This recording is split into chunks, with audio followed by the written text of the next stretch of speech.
Hi friends, I am working on my next quilt that is for our rental place called Creekside Beauty. So I have a embroidery sheet right here. It's a very nice one, and it allows me to do cool little embroideries.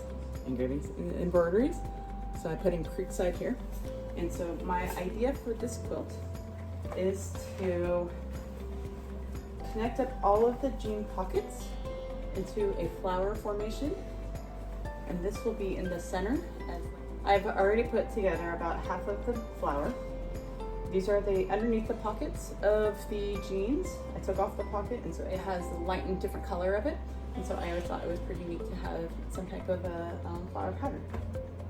So what it does is it actually creates this really nice overstitch onto the edges. So I found if you do a standard stitch line and then do the overlock, that actually makes it so that it's super strong, because that's 3 different layers of thread that are protecting each of the different ones. So you might be wondering how I get the edges of the flower petal to be consistent. So what I did is I marked about 3 inches from the bottom, and then I made a line that's about a foot down, because I want the end of the flower to kind of end up here.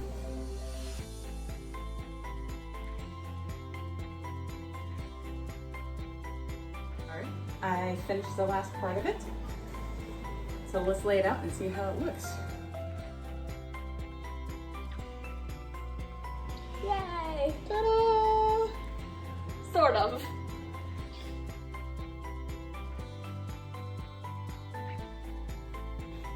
So in the initial part of the film, you saw me do the flowers with the Creekside, and so I did the outside rim with this beautiful embroidered jeans, and then so my idea was going to do light, dark, light, dark. So this is what I got so far.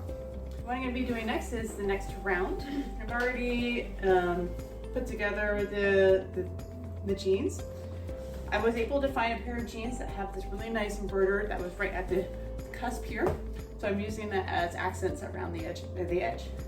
In order for me to lay it down flat onto the quilt, I had to sew like on the top edge right here, so that it has a nice even flatness to it.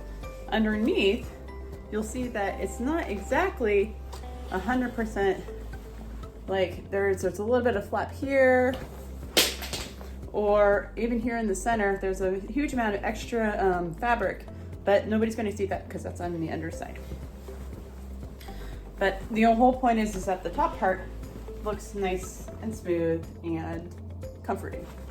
My next step, after I complete interlocking this side and this side, is I will fold over that side and lay it on here, pin it up, and then sew it onto my brother sewing machine that's over here. So now what I'm going to be doing is I'm going to be taking the edges and ironing them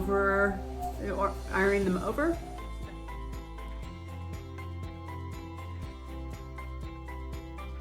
I am going to pin this edge to this edge like that, and then like that, and then sew it up.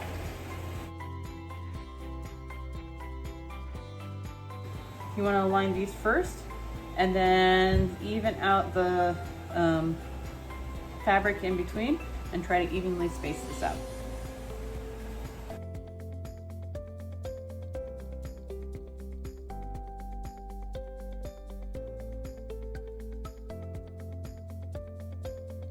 I have pinned everything, so I put it down on the floor so that I can flatten everything out to make sure everything is how I want it, because again, because it's an abnormal shape, it's not going to lay 100% flat, so I'm trying to make it as flat as possible. And there's some ways to sneak around some inconsistencies. So for instance, this corner has a little bit of a bulge. So what I did is pull this side over a little bit more so that this seam right here can match up a little bit more. Doesn't make this absolutely perfect, but it's a quilt, so it's not that bad. But it's looking pretty good.